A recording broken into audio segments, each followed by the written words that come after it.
Bismillahirrahmanirrahim.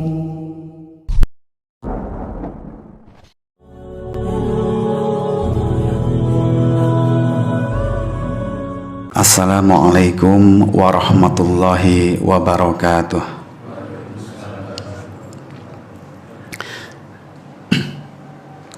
Innal hamdalillah nahmaduhu wa nasta'inuhu wa nastaghfiruh wa na'udzu billahi min shururi anfusina wa min sayyiati a'malina.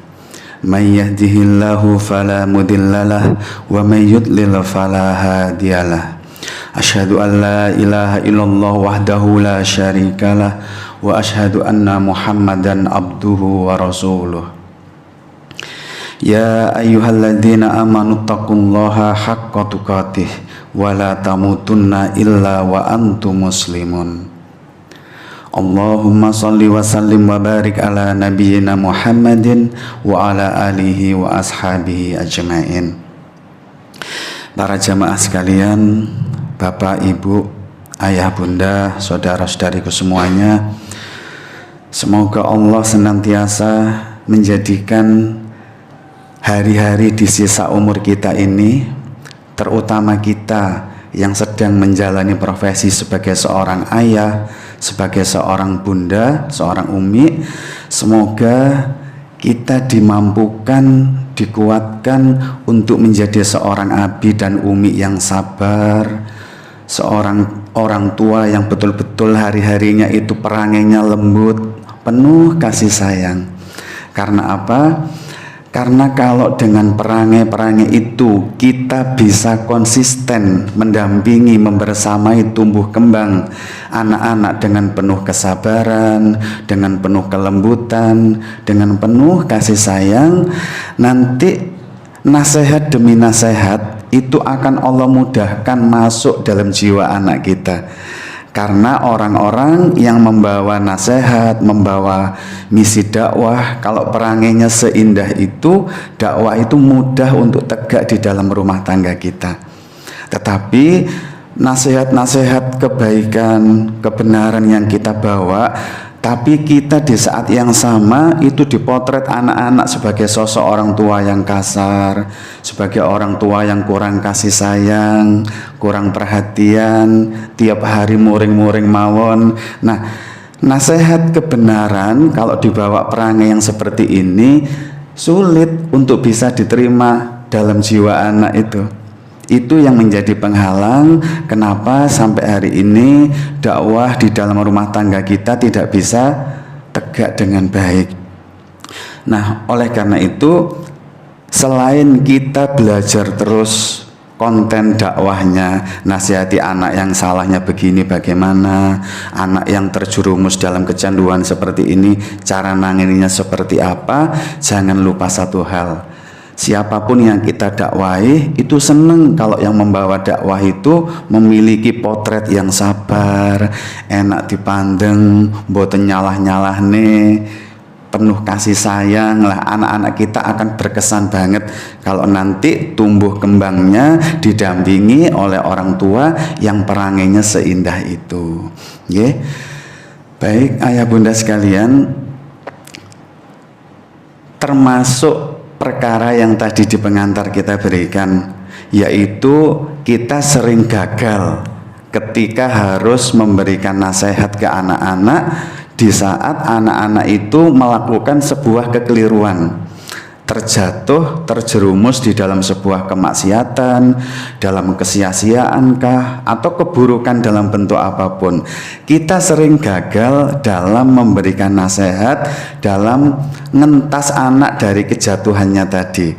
Kenapa seperti itu?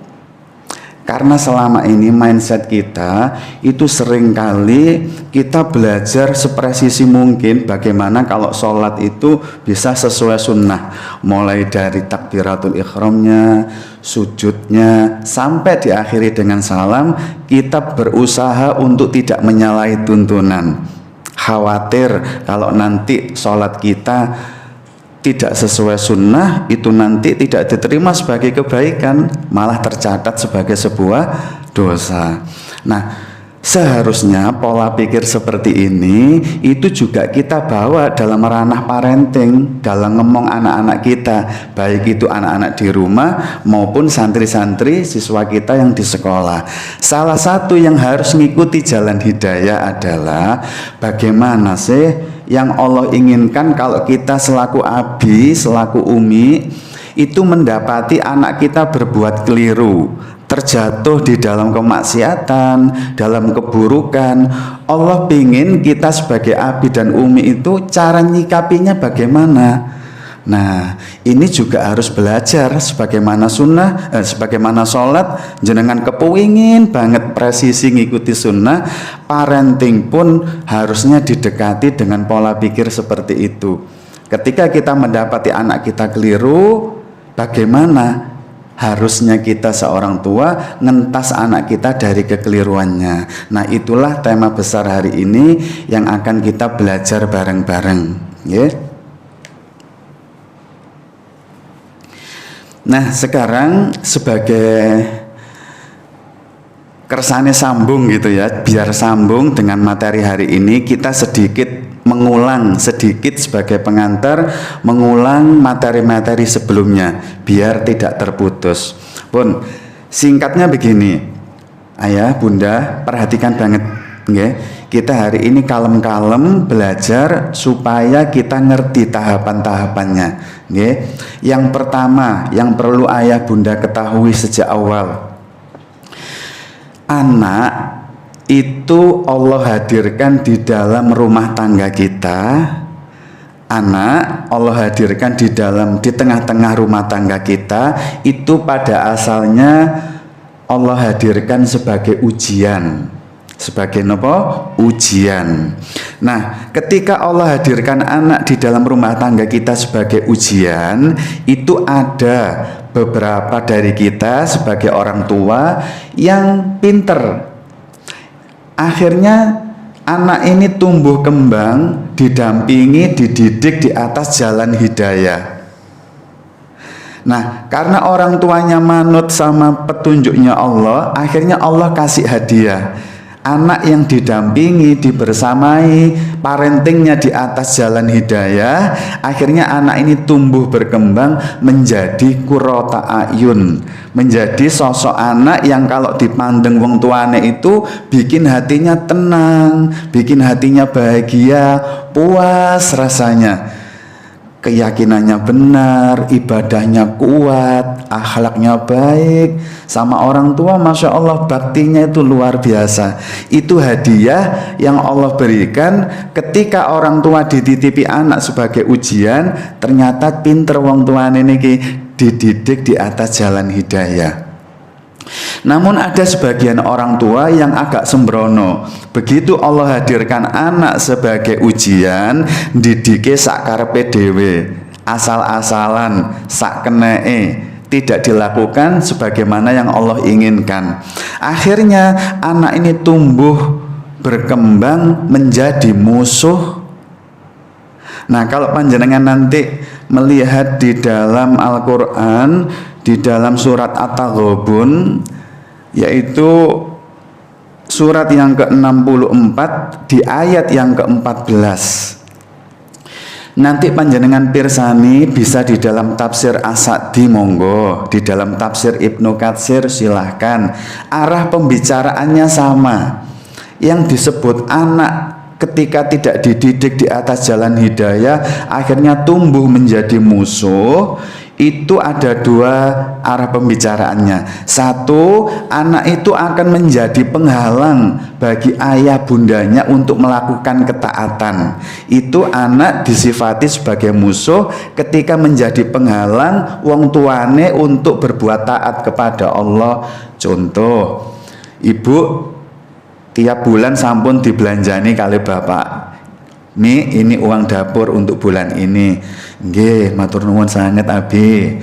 Nah, uang itu dikelola dengan baik sama ibu. Alhamdulillah, karena pinter ngatur keuangan, setiap bulan bisa menyisihkan. Ibu bermaksud nyisihkan keuangan itu untuk bantu tonggone yang kebetulan kurang mampu secara ekonomi, pingin belikan tas, pingin membahagiakan tetangganya yang kurang mampu itu, pingin bantuin bayar SPP-nya, ngeten. Nah setelah disisihkan numpuk, anak datang ke uminya, Umi, HP ku minta tolong dibelikan yang baru, Mi, HP ku udah nggak kompatibel lagi dengan permainan Mobile Legends kah, FF atau yang lain, membutuhkan memori tertentu, software tertentu yang HP lamanya ini sudah nggak bisa lagi. Terus sama uminya, nah HP-mu itu masih bagus, bisa dipakai, masih bisa untuk hubungan sama teman-teman. Ini umi nyalangi ini itu loh, bantuin tetangga itu loh, Mbak Ais itu kan kasihan, nah orang tuanya ndak ada, tinggal sama umiknya aja. Ini umi mau belikan tas sama bayar SPP. Umi itu sama anaknya orang lain perhatian, sama aku anaknya nggak perhatian. Umi itu jahat, pokoknya kalau aku nggak dibelikan HP baru aku nggak mau sekolah.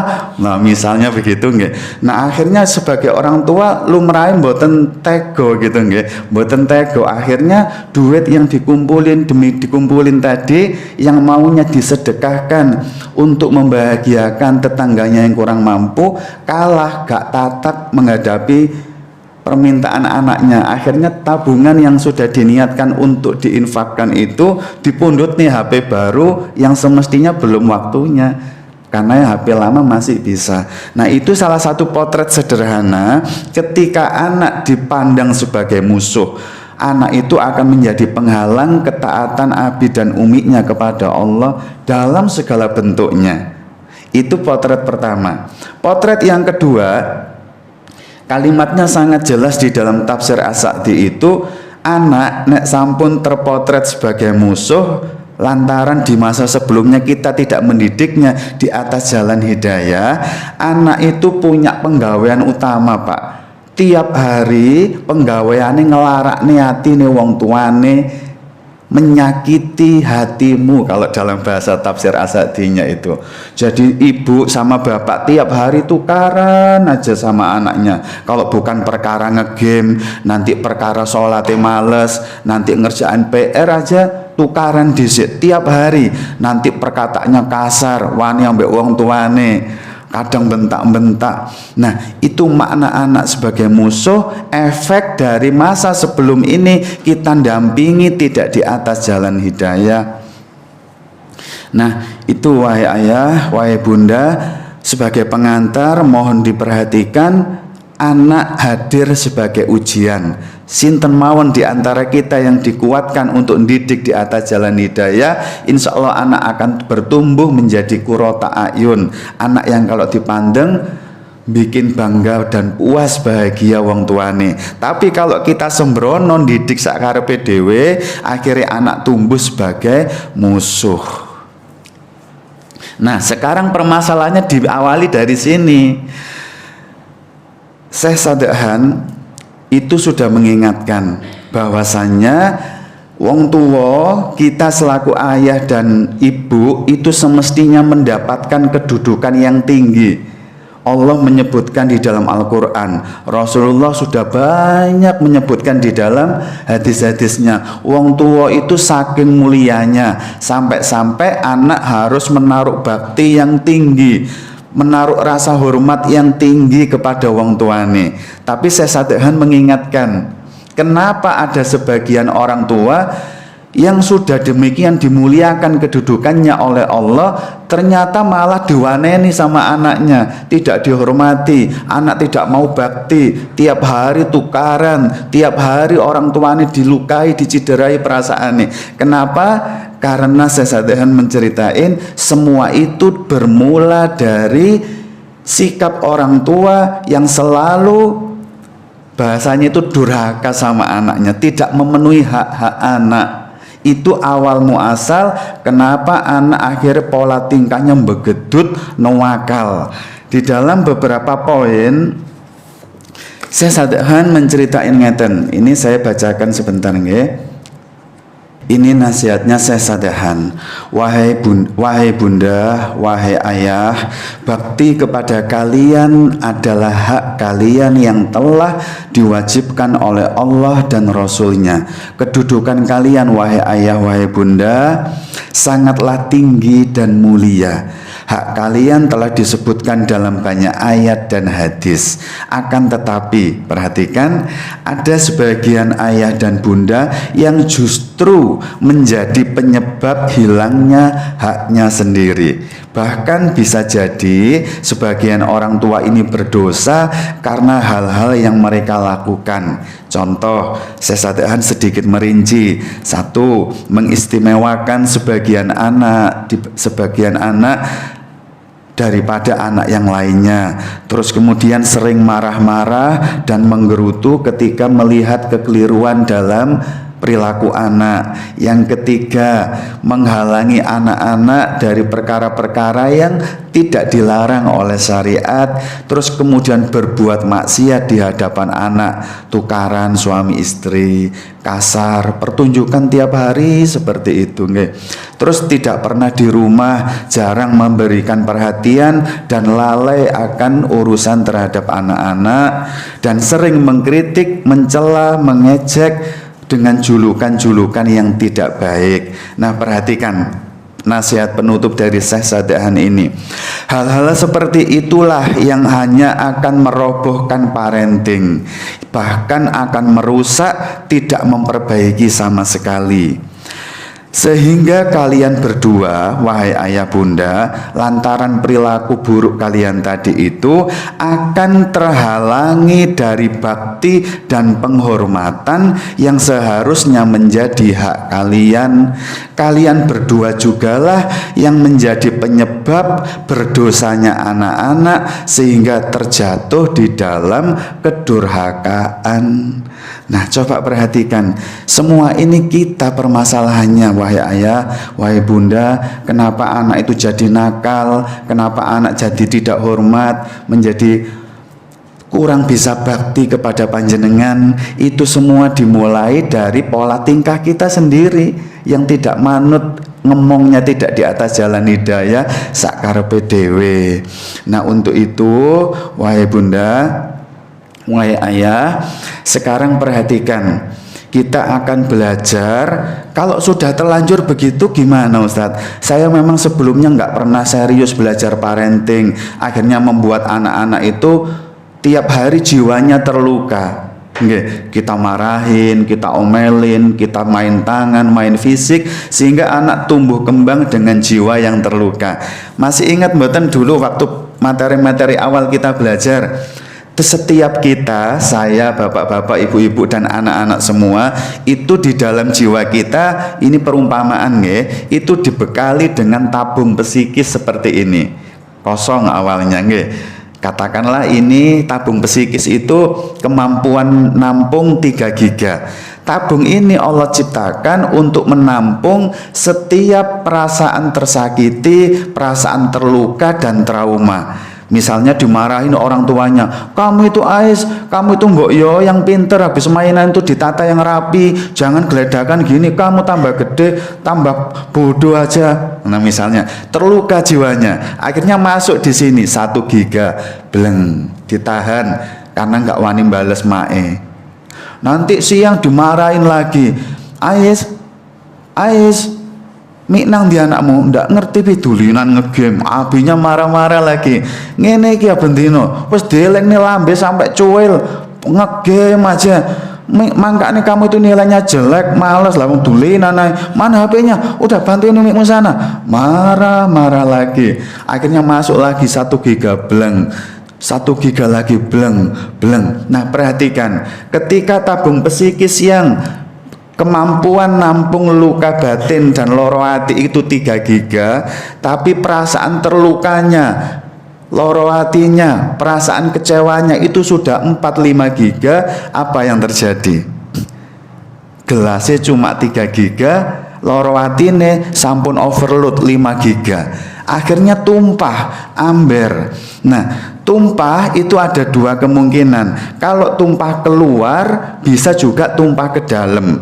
Kalau perasaan terluka, tersakiti oleh sikap orang tua itu tumpahnya keluar, itu pasti, perhatikan, kalau tumpah keluar pasti akan mewarnai karakter anak itu jadi nakal, jadi agresif, wani ambek wong tuane, diperintah sholat males, diperintah belajar bulet mawon, terus kemudian tukaran sama adiknya di rumah, bikin nangis, di sekolah nanti males, nggak mau ngerjain tugas, bully temannya, nyolong pensil temannya. Semua bentuk kenakalan anak yang hari ini bisa jenengan pikirkan itu merupakan efek dari penuhnya gelas psikisnya akibat luka batin yang overload, berlebihan, tumpahnya keluar, jadilah bentuk ragam kenakalan itu.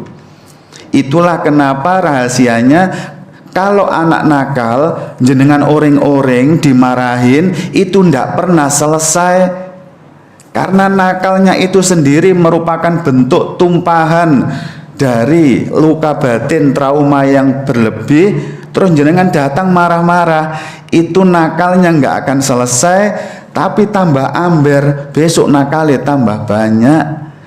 Nah, efek dari kondisi seperti inilah nanti kita akan belajar bagaimana lanjutannya kalau anak itu nakal, anak itu berbuat maksiat, keliru, sembrono, terus diapakne Ustadz, arek gak oleh dioreng-oreng.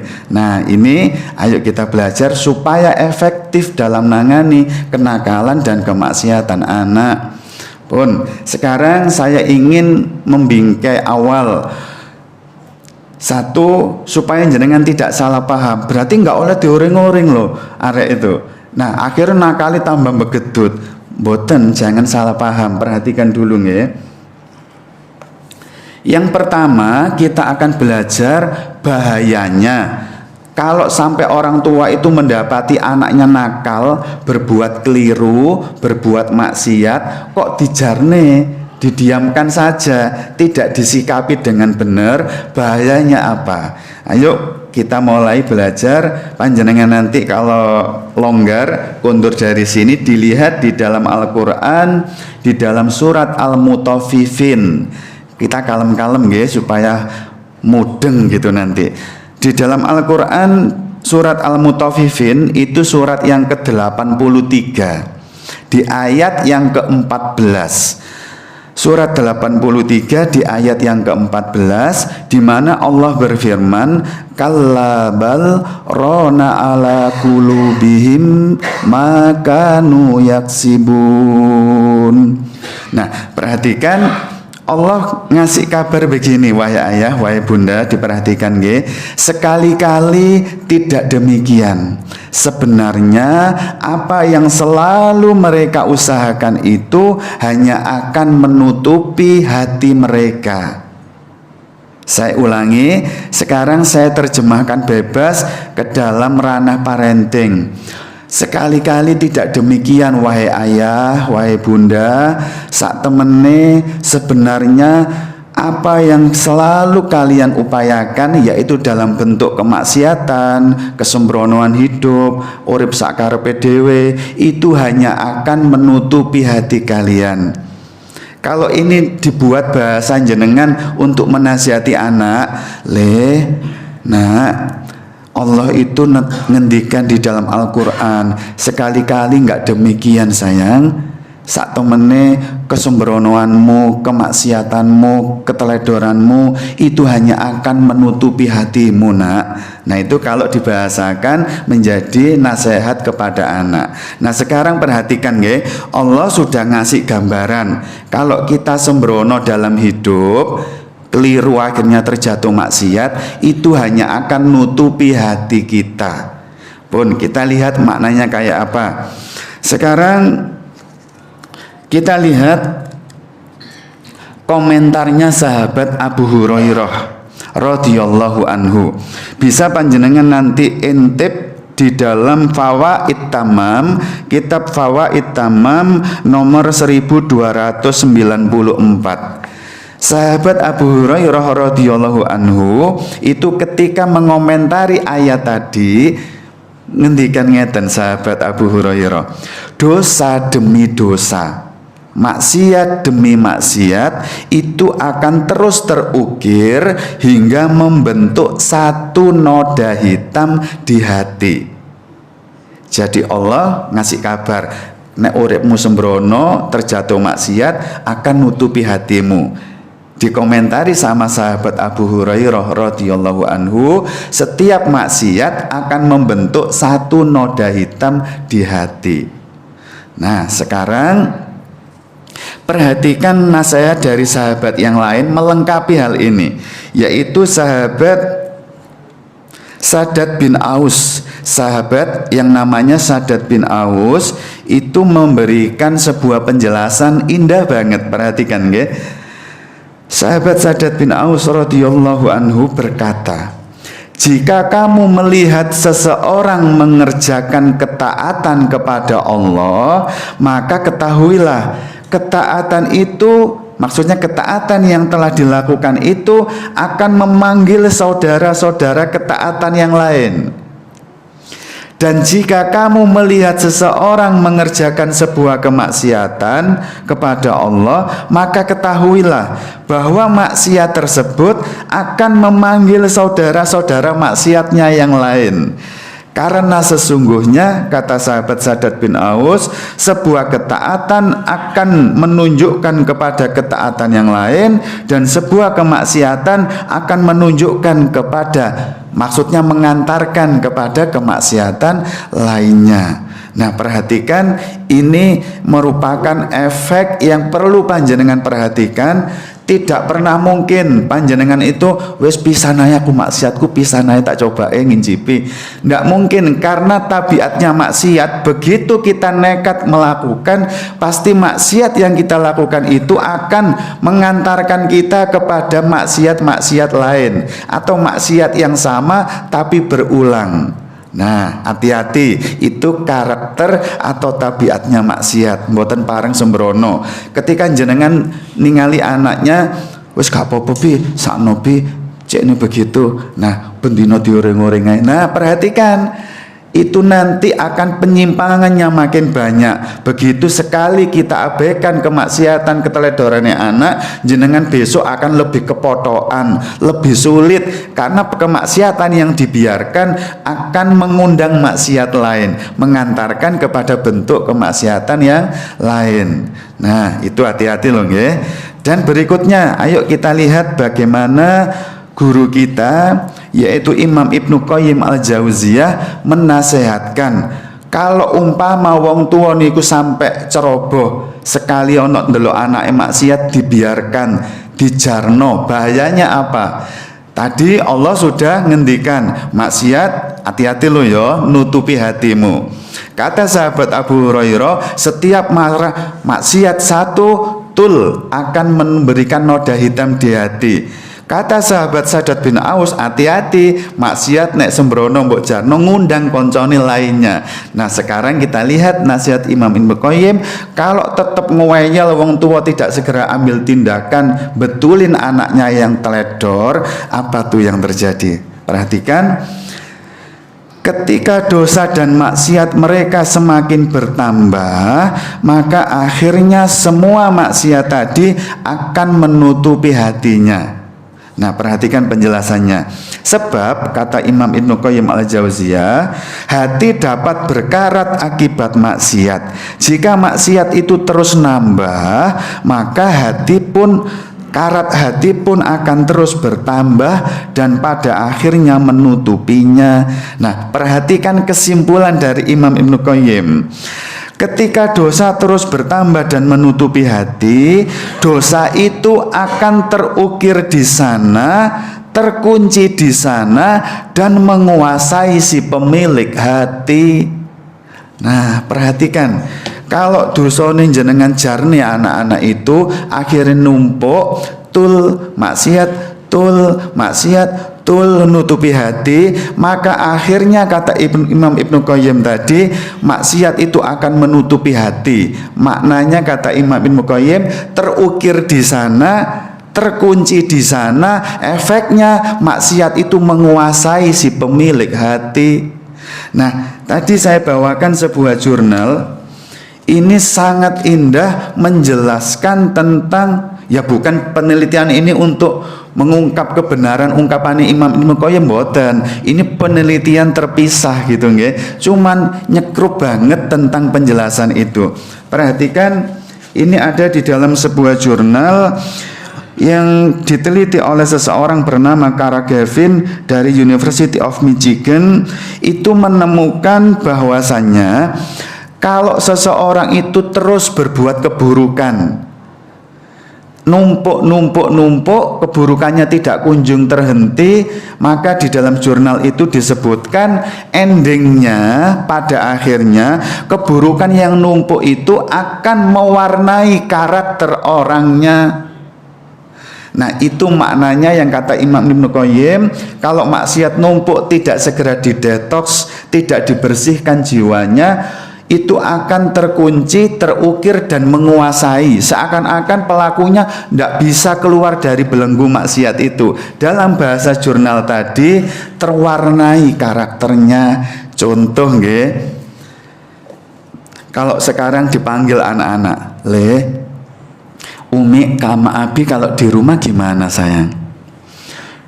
Umi itu pemarah Ustadz, misal ya. Abi itu pemarah orangnya Ustadz. Nah, itu berarti panjenengan kalau sudah dilabeli, disematkan anak abiku pemarah, itu maknanya muring-muringi seminggu pisan nopo koyok ngunjuk obat sedina ping 3 ngeten. Ayo nek sampai anak nyematkan abiku pemarah Ustadz, itu maknanya muring-muringi seminggu pisan nopo sedina ping 3.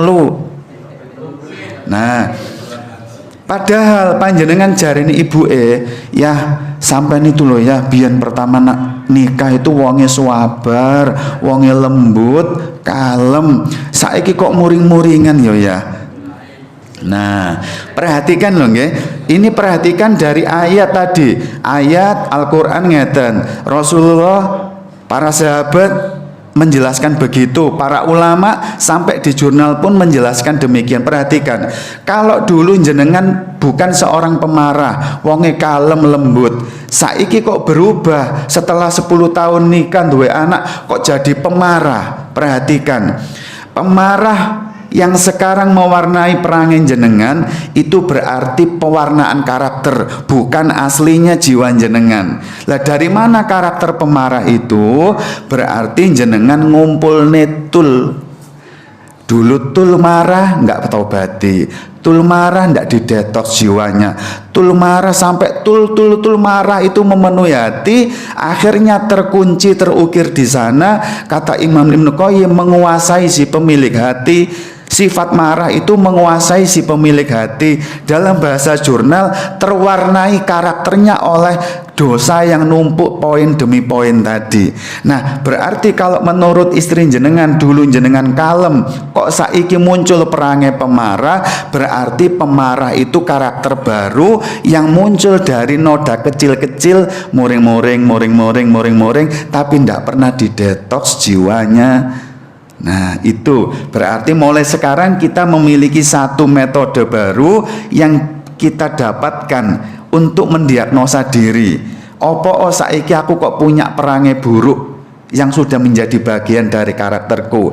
Berarti itu kumpulan dari noda-noda hitam masa lalu yang lupa ndak pernah jenengan bersihkan. Nah, itu cara mudah. Karakterku iki terbangun dari mana? Kok bisa seperti ini sekarang?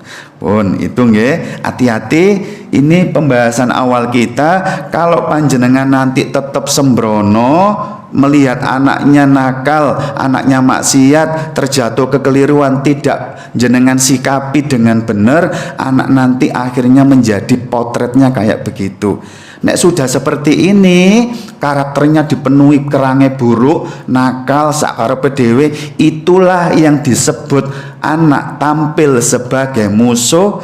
Karena setiap tumbuh berkembang, ono kenakalan, ono kemaksiatan, wong tuane gak tanggap, akhirnya terbangun sebuah perangai buruk. Nek sudah menguasai si pemilik jiwa, mewarnai karakter, notone angel, akhirnya tukaran ae ambek anake. Pun semerap loh nggih, ini semua akar masalahnya di kita. Berarti kalau ketemu kenakalan anak harus disikapi dengan tepat. Pun sebelum bahas teknik caranya, perhatikan rambunya. Anak salah harus disikapi, tapi ada rambunya. Apa rambunya itu? Monggo panjenengan lihat di dalam, tadi sudah pernah disebutkan di dalam Al-Quran surat At-Taghabun surat yang ke-64 di ayat yang ke-14. Perhatikan ayat ini baik-baik supaya kerentek untuk nangani kemaksiatan dan nakali anak itu tetap ada, tapi ono rambune. Apa rambunya itu? Kalau panjenengan, semoga Allah menjauhkan kita dari kondisi ini ya. Kalau ada sebagian kita diuji, anaknya pun terlanjur nawakal, begedute nawemen, sampai bisa dikatakan anak iki sing nomor iki betul-betul musuh. Nah, kalaupun seandainya saking nakale sampai anak itu memiliki predikat musuh, tetap ono rambune Pak. Perhatikan ya.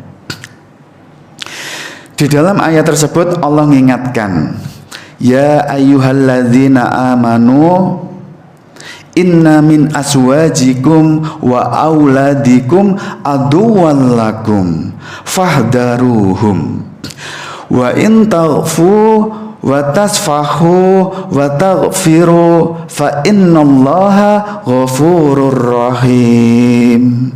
Nah, perhatikan, kalau ini saya bahasakan ke ranah parenting, terjemahan bebasnya kurang lebih, wahai orang-orang yang beriman, wahai ayah, wahai bunda yang beriman, perhatikan, sesungguhnya akan ada di antara pasangan-pasanganmu, akan ada nanti di antara anak-anakmu itu yang akan menjadi musuh bagimu. Sing hati-hati dengan mereka. Perhatikan sikap yang Allah inginkan. Meskipun di rumah kita ada musuh sing nuwakal, sing larakne hati, kita hanya diminta untuk berhati-hati terhadap mereka. Ojo sampai maksudnya itu keberadaannya menghalangi kamu, wahai ayah, wahai bunda, untuk berbuat taat kepada Allah. Ketika sudah diiling nih begitu, sikap kita bagaimana? Kalaupun anak kita nawakal pol, Allah mengatakan, wahai ayah bunda, jika kamu berkenan memaafkan mereka dan kamu tidak muring-muring, tidak memarahi mereka, serta berkenan mengampuni anakmu sing nakal itu, maka sungguh Allah Maha Pengampun lagi Maha Penyayang. Nah, perhatikan, meskipun seandainya, semoga Allah menjaga kita loh nggih, ono anak kita tuh sing nawakale pun kebacut, maksiate pun kebacut, kita pun tetap disuwun untuk memaafkan mereka, ndak boleh marah-marah pun. Itu rambunya, perhatikan betul. Allah ngeling ngeten itu mboten ngawur. Karena tadi kita sudah belajar, kalau kita muring-muringi anak kita yang nakal itu bukan solusi sama sekali, malah akan menciderai anak. Beban psikisnya nambah, beban luka jiwanya nambah, dan itu semakin tumpah, semakin banyak nakale. Makanya supaya jenengan nggak tambah tertekan, nggak nambah stres, jangan dekati anak nakalmu dengan muring-muring. Itu rambunya pun. Lalu harus diapain tuh anak ketika maksiat, ketika nakal? Nah, ini panjenengan nanti coba sekarang kita lihat di dalam surat Ali Imran, surat yang ketiga di ayat yang ke-159. Surat Ali Imran, yaitu surat yang ketiga di ayat yang ke-159. Nah, ini baru sikap yang ingin Allah kita tegakkan kalau mendapati anak kita khilaf, terjatuh dalam kekeliruan dan kenakalan.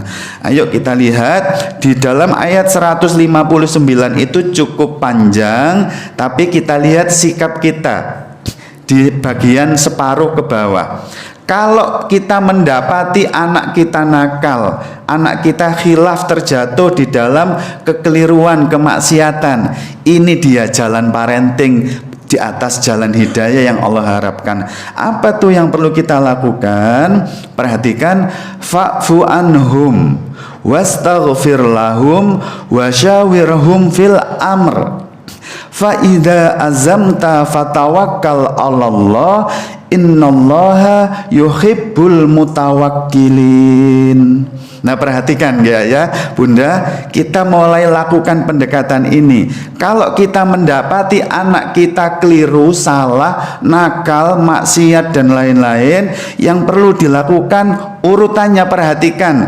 Ojo diwolak-walik.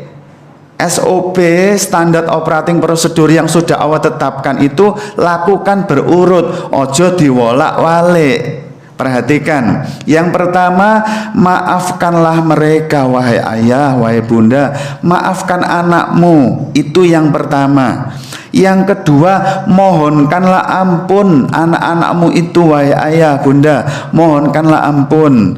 Yang ketiga, baru ngejak ngomong, baru ajak musyawarah. Lunggone anakmu, jangan ngomong, jangan musyawarah terkait urusan kenakalannya itu. Baru yang keempat,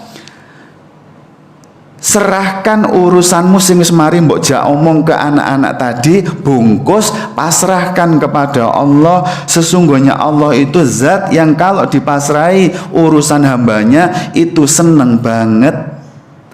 Nah pun perhatikan teknisnya. Jadi mulai sekarang jangan dibalik. Masalahnya kita itu sering dibalik. Kalau mendapati anaknya nakal, berbuat keliru, ngomongnya didhisikno. Ngetuprusin iku lho, ditahan dhisik ngeten lho niki. Kuwalik, prosedure mboten ngeten. Satu, nek ndelok anak nakal, keliru, berbuat maksiat, maafkan dulu kesalahan anakmu. Yang kedua, mintakan ampunan kepada Allah kesalahan anak kita. Yang ketiga, baru ngajak ngomong anake. Setelah anaknya dijak ngomong, baru yang keempat, masalah itu jenengan bungkus, pasrahkan kepada Allah. Itu SOP atau langkah yang harus kita lakukan ketika mendapati anak kita berbuat keliru. Pun sekarang ayo kita pelajari teknisnya. Yang pertama, maafkan anak. Pak, Bu, ngapunten, apa bedane memaafkan sama mengampuni? Kok ini disebutkan? Pertama, maafkan anakmu. Yang kedua, mintakan ampunan kepada Allah. Napa bedane memaafkan sama mengampuni? Napa? Nanti coba dipirsani dalam banyak tafsir, penjelasan tentang sifat-sifat Allah pun cukup detail para ulama kita. Bedane ngeten. Memaafkan itu adalah nyepuro kesalahannya. Ini misalnya anak kita itu ngegame berlebihan, kesalahannya itu sudah disepakati hukumannya tidak disangoni 2 minggu. Ini contoh aja, meskipun nggak boleh seperti ini ya. Ini hanya contoh. Kalau jenengan memaafkan itu berarti menyepuro kekeliruane sing ngegame berlebihan. Kalau jenengan ikuti mengampuni, berarti ngampuni itu mboten menghukum, mboten memberikan balasan atas kesalahannya anak. Nah, jadi ada orang tua sing pun legowo memaafkan kesalahan ngegame, tapi supaya anak itu tetap punya tanggung jawab, tetap dihukum. Nah, berarti orang tua memaafkan tapi nggak mengampuni. Tapi kalau orang tua memaafkan, ya pun atine ikhlas legowo, nyepuro kesalahane dan diampuni, tidak dibales, tidak dihukum. Nah, itu bedanya. Nah, sekarang ayo kita belajar. Apa bahayanya kalau ada ayah dan bunda yang membalik prosedur ini? Dereng sempat memaafkan anak, tapi kesusu nuturi anak, kesusu ngetuprut, kesusuk komentar, kesusuk cerewet, tapi atine dereng ditoto, dereng memaafkan, dereng memintakan ampunan, langsung mengambil langkah yang ketiga, ngajak ngomong. Kira-kira Pak, sebelum kita belajar bahayanya ini, kalau jenengan dereng saged nyepuro kelirune anak sing nuwakal, durung memintakan ampun, langsung nuturi, biasanya nuturine ya napa Pak? Tukaran, itu ungkapan yang sangat jujur, Pak. Tukaran, moring-moring, terus ngancem-ngancem, label-label negatif. Mat, kamu itu sudah berapa kali dibilangin kalau ngegame itu dibolehkan, tapi nggak lama-lama begini. Makanya kamu itu jadi males sinau, males ngaji, prestasimu. Nah, kan biasanya gitu. Kalau kesusu ngambil langkah 3, ngajak ngomong sebelum memaafkan dan memintakan ampunan. Sekarang perhatikan, kalau kita sembrono sakarepe dhewe nyikapi kesalahan anak, tidak ngikuti yang Allah sudah tetapkan SOP-nya, perhatikan. 1, kalau orang tua itu ngomong mensifati perbuatannya anak, tetapi atine sik mangkel, sik bedodok, sik uring-uringan, belum ikhlas legowo memaafkan kesalahan anak, perhatikan, ini bahayanya yang pertama. 1, ada sebuah hadis yang diriwayatkan oleh Imam At-Tirmizi ketika Rasulullah SAW itu ngendikan wanti-wanti kita supaya hati-hati dengan 3 ucapan 3 orang ini. Rasulullah SAW pernah bersabda, ada 3 doa yang pasti mustajab, tidak ada sedikit pun keraguan di dalamnya. Doane sinten, ucapane sopo iki kok dijamin mustajab, tidak ada sedikit pun keraguan, mesti dikabulkan oleh Allah. Yang pertama di antara 3 orang itu adalah da'watul madlum, yaitu ucapannya orang-orang yang sedang terzolimi, teraniaya. Yang kedua, wada'watul musafir, yaitu ucapan atau doanya orang-orang yang sedang musafir. Dan yang ketiga, wada'watul walidi ala waladihi, yaitu ucapan atau doanya orang tua kepada anaknya. Nah, perhatikan wahai ayah, wahai bunda, perhatikan banget. Ini beberapa nasihat dari guru-guru kita terkait ayat tadi, yaitu makbulnya, ijabahnya ucapan dan doa yang dilakukan orang tua kepada anaknya. Perhatikan nggih, hendaknya para orang tua itu bisa bersabar ketika melihat anaknya berperilaku nakal dan menjengkelkan, agar tidak terburu-buru mengucapkan doa atau ucapan kejelekan bagi anaknya. Karena apa? Doa atau ucapan orang tua kepada anaknya pasti terkabul. Nah, hati-hati, yang dimaksud doa dalam hadis ini bukan semata-mata panjenengan itu ngangkat kedua tangan terus berdoa bermohon kepada Allah. Itu bagian dari doa. Namun ucapan yang dimaksud dalam hadis ini termasuk ketika panjenengan, Mas, Umi itu capek ngilingnya kamu tiap hari, masa setiap mau hafalan Quran aja tukaran dhisik, selalu cerewet. Kamu nek terus-terusan kayak gini nggak bakalan jadi anak yang pinter, nggak bakalan jadi anak soleh, nggak bakalan bisa punya hafalan Quran. Nah, jenengan mensematkan label-label seperti itu kepada anak, itu masuk pada ranah ini. Makanya perhatikan satu poin, Pak. Hampir saya nangani kenakalan anak, menterapi apapun bentuknya setiap hari itu gampang, asal tidak jenengan hambat dengan keteledoran jenengan dari hadis ini. Kadang kita sampun menterapi dengan semua jurus, dengan semua teknik yang kita bisa, tapi tidak menghasilkan perubahan ke anak. Karena apa? Anak sudah terbelenggu, terblokade oleh dungon jenengan, oleh ucapan jenengan sendiri. Mas, kamu itu gimana sih nak? Mosok tiap hari nggodo adike dibikin nangis saja. Kamu mau jadi apa? Kamu nek seperti ini terus ya jadi anak nakal nanti. Nah, perhatikan, anak diucapin dan didoain seperti itu yang membuat kenakalannya sulit diterapi, sulit dinasehatin. Jenengan sendiri yang mengkondisikan anak seperti itu. Dan perhatikan, Masya Allah, ketika terapi 1, 2, 3 tidak berhasil, kemudian kita diagnosa orang tua, Bu ngapunten, Pak ngapunten, boleh tahu pola komunikasi, pola bahasa yang sering jenengan ucapkan ke anak, diingat-ingat gitu ya sama orang tua. Akhirnya iya Ustadz, saya itu kalau di rumah sering ngomong begini dan begitu, kayak tadi itu. Nah itu dia Bu, yang bikin ucapan jenengan itulah yang bikin anak akhirnya sulit keluar bangkit dari kemaksiatannya, karena jenengan sudah menyematkan label itu. Dan Masya Allah Pak, Bu, selesainya kenakalan anak ketika tahu masalahnya dari ucapan abi dan uminya juga ternyata gampang. Orang tua hanya tinggal berdoa mohon kepada Allah, mohon ampunan atas ucapan-ucapan yang sembrono itu, kemudian bertobat dan dia koyok-koyok itu mencabut, ya Allah saya cabut semua ucapan buruk saya kepada anak, saya cabut semua kesembronoan ucapan saya kepada anak.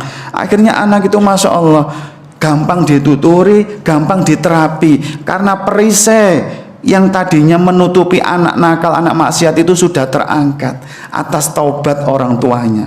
Ini hati-hati kalau jenengan dereng saged memaafkan anak tapi sembrono, dulu kan komentar, dulu kan ngajak ngomong, mesti sering terjebak dalam poin pertama ini, ngelabel-ngelabel, ngucap-ngucapin disertai perasaan yang belum bisa legowo. Anaknya tambah sulit nanti Pak sembuh dari maksiat dan nakalnya.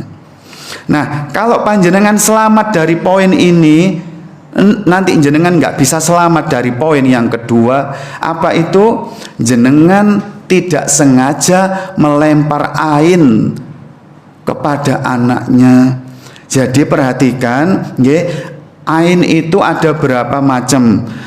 Salah satunya adalah ketika panjenengan atine sik mbedodok, sik mangkel karena kenakalannya anak, lantaran sik mangkel itu jenengan nggak bisa nahan lisan berkomentar terhadap nakale anak, itu nanti akan menjadi pelempar ain yang membuat kerusakan anak makin parah.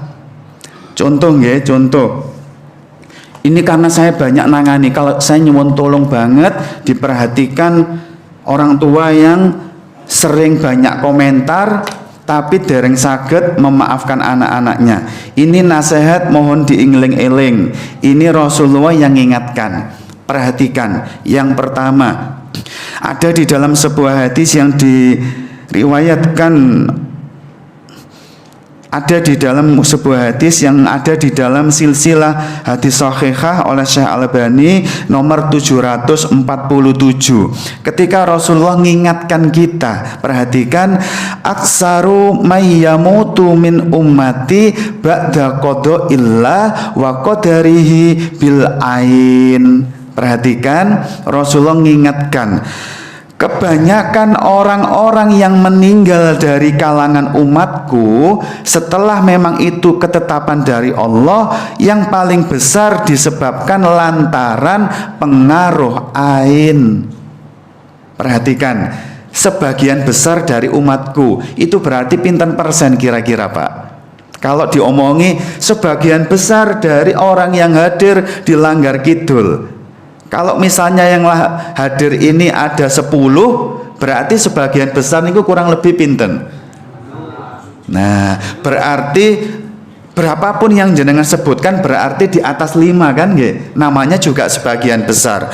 Berarti 10 orang yang meninggal dari kalangan umatnya Rasulullah, 6 bahkan lebih diantaranya disebabkan karena pengaruh ain. Sing hati-hati. Nah, yang kedua lebih ngeri lagi ketika Rasulullah memberikan sebuah wanti-wanti. Kali ini hadisnya diriwayatkan oleh Abu Nuaim di dalam kitab Al-Hilyah nomor 7, ngapunten, hadis nomor 90. Ketika Rasulullah mengingatkan, al-ainu tudkhilu rajulal qabra wal jamalal kidra. Perhatikan, ain itu saking nyatanya pengaruh buruknya itu memasukkan seseorang ke liang kubur dan memasukkan onta ke dalam periuk. Jadi sebagian besar umatnya Rasulullah itu meninggal lantaran ain, dan bukan menimpa orang, termasuk onta. Kalau kena ain akhirnya sakit, mumpung belum meninggal disembelih sama orangnya, dimasak di dalam periuk. Itu maknanya, mengingatkan betapa bahayanya ain.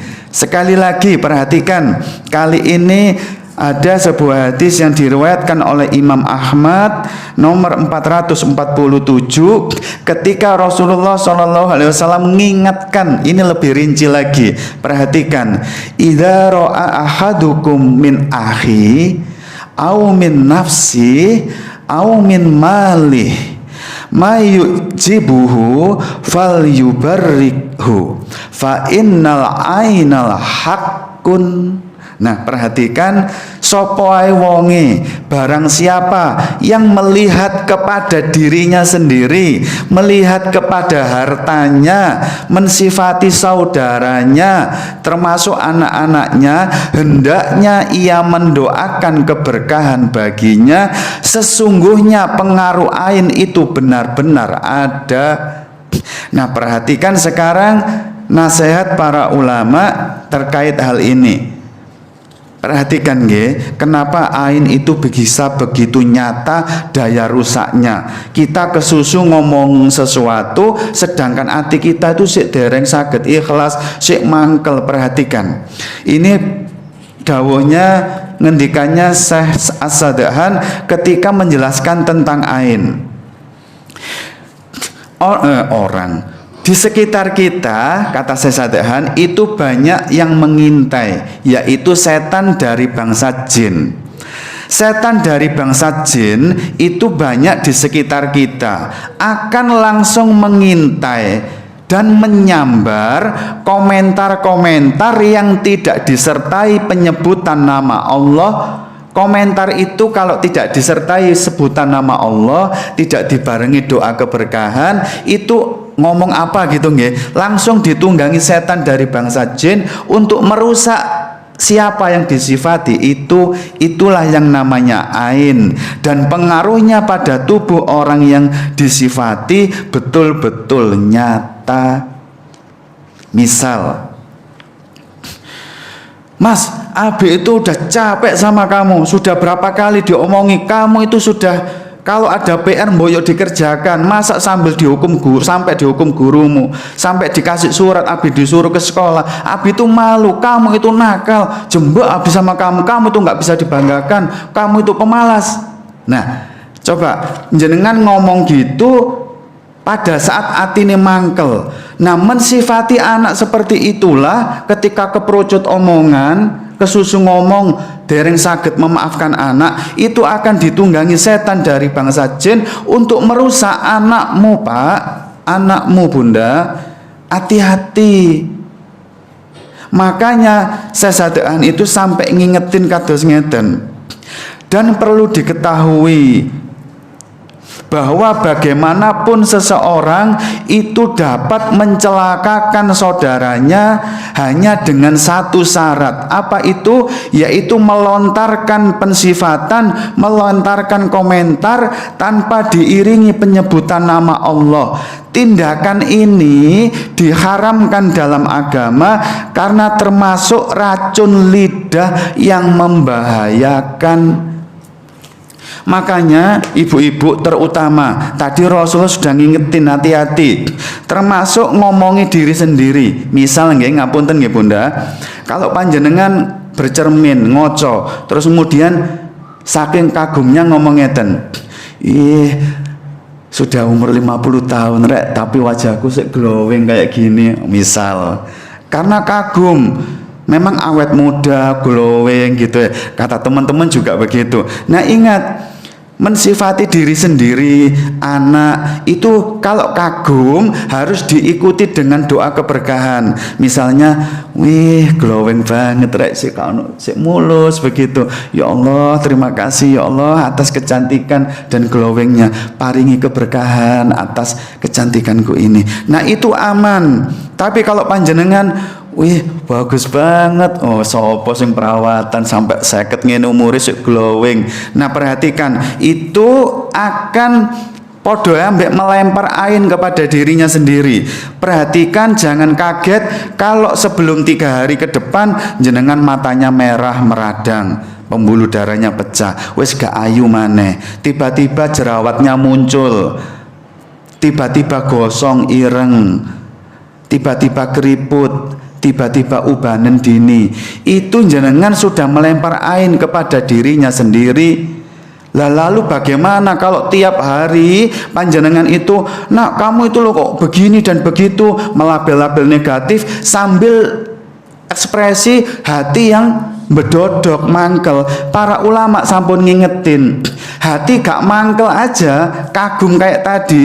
Wijeng jenengan itu ya wis umur 40 tapi kok sik wayu, sik awet enom. Nyifati gitu aja sudah jadi lantaran pelempar ain, padahal asli kagum.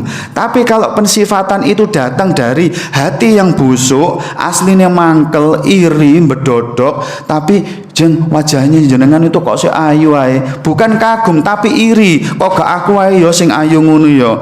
Nah, itu daya rusaknya terhadap saudara kita jauh lebih berat. Nah, hati-hati nggih Bunda, Abi, kalau mau ngomongin nasihatin anak, ojo langsung ngetuprus, ikuti dulu, maafkan dulu, hati sudah lapang, mintakan ampunan, hati kita udah tenang, sayang kembali ke anak, baru nuturi iku enak. Nggak terjebak pada hadis yang pertama tadi, nggak terjebak pada yang kedua ini. Pun hati-hati, bahayanya dieling-eling.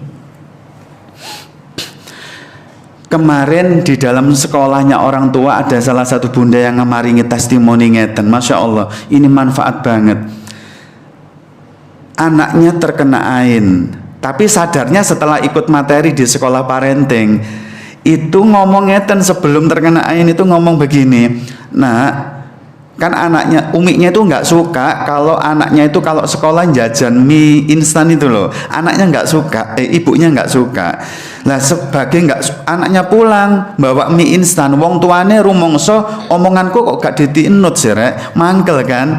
Akhirnya ngomong ngeten, nah Umi kan sudah bilang, omongnya halus loh padahal ini, Umi kan sudah bilang ojo jajan ngono, nek awakmu sering-sering jajan ngono wetengmu loro nak. Langsung sakit perutnya, diobati tidak sembuh, ikut materi tentang ain di dalam sekolah parenting. Setelah tahu, ya Allah, ternyata itu kemungkinan aku melempar anakku dengan ain. Akhirnya tahu caranya, umiknya minum air, nah bekasnya ini diminumkan ke putrinya yang sakit perut, diniatkan supaya Allah membatalkan ainnya. Nah setelah diminum, Masya Allah, sembuh seketika, ainnya batal, wetenge waras. Loh coba, apa enggak separah itu kalau selama ini anak kita sakit ini, sakit itu, nakale ini, nakale itu. Jangan-jangan kita yang menyebabkan semua itu. Kesusu ngetuprut tapi atine dereng saged ikhlas. Gimana kalau kita mensifati anak atine sik mewangkel pol, hancur anak jenengan. Hati-hati.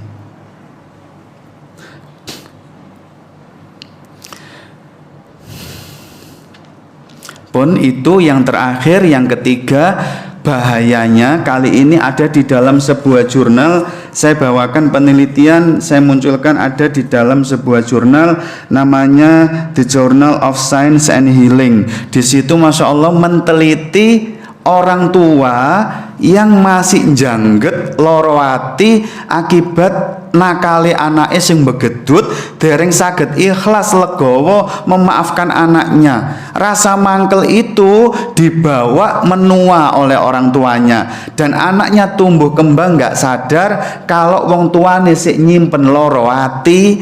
Diteliti dalam jurnal itu diungkap, kalau perhatikan banget, perhatikan bagi yang masih ngaku sayang ke orang tuanya, kalau ada orang tua yang menua masih menyimpan jangget loro ati akibat perbuatan masa lalu anak yang gudo dan belum ikhlas memaafkan, di dalam penelitian itu disebutkan anak-anaknya diteliti ternyata minimal ada 2 musibah dalam kehidupan anak.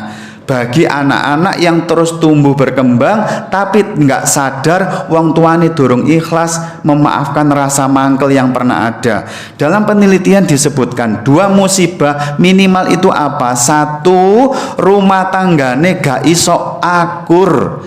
Rumah tangga anak jenengan bengkerengan ae, tukaran ae ambek bojone, itu tanda kalau wong tuane dereng saged ikhlas sik loro hati. Yang kedua, kalau ada orang tua yang belum ikhlas memaafkan anaknya, disebutkan bahwa opo ae sing dilakoni anak, mau bekerja di perusahaan, mau dodolan dewe, karirnya, usahanya nggak bisa lempang, mesti masalah akeh. Nek kerja ditokne pindah maneh, ditokne pindah maneh, karire ngadat. Nek dodolan sering gagal, dodol pentol gagal, pindah siomay gagal, ganti saderi delik gagal. Itu merupakan 2 musibah minimal yang diteliti. Kalau orang tua dereng ikhlas memaafkan anake, sakno anakmu Pak, sakno anakmu wae bunda, uripe dunyane berantakan, rumah tanggane ora iso sakinah, tukaran ae ambek bojone, apapun langkah yang ditempuh untuk dodolan mesti dadi gagale, ora iso langgeng pun. Sik wani nyimpen loro ati ke anak-anak, ndak kasihan ta? Nah, ini bisa menjadi bahan evaluasi bagi kita. Kalau kita menjalani rumah tangga ora ono tenange, tukaran ambek pasangane, berarti ada kemungkinan orang tua kita masih menyimpan loro hati. Dan kondur Pak, Bu, nyuwun sepuro ke orang tua supaya usaha jenengan enak, kerjaane enak, rumah tanggane sakinah. Ini nanti jurnal ini ketika saya membahas tentang bagaimana menjadi anak menjadi piala terindah di sisa umur orang tuanya, banyak dalil ternyata, banyak nasihat dari ulama yang membenarkan jauh-jauh hari tentang jurnal ini tadi. Nek ono anak sing masa lalunya begedut nakal, wong tua ora iso nyepuro, akhirnya membelenggu kehidupan anak. Pun hati-hati lho nggih, mulai sekarang dijaga lisan. Ojo kesusu ngetuprut, ojo kesusu negur anak nek dereng melangkai poin pertama dan kedua. Apa itu? Maafkan anakmu Pak dhisik. Mintakan ampunan. Nek hatimu wis longgar, betul-betul sayang, baru nuturi anak, itu cespleng. Pun karena tadi dinyuwun sampai 5:30, sebagai penutup saya ingin nyampaikan ke jenengan, ini oleh-oleh. Memang ada sebagian anak itu yang ngapunten nggih Pak, mungkin nakal itu rotok kebacut sehingga memaafkan itu angel saking juang gete wong tua. Oleh karena itu, demi anak-anakmu nggih Pak, demi kebahagiaan anak-anakmu, bawa pulang 3 oleh-oleh ini supaya panjenengan itu mulai sekarang kalau ngerti 3 ilmu ini gampang nyepuro anak, gampang memaafkan sopo ae wonge, termasuk bos jenengan sing muring-muring ke jenengan, tonggone atau teman yang utang gak bayar-bayar, cek gampang nyepuro bojone, cek gampang nyepuro anake. Please banget dieling-eling 3 oleh-oleh ini nggih. Yang pertama apa?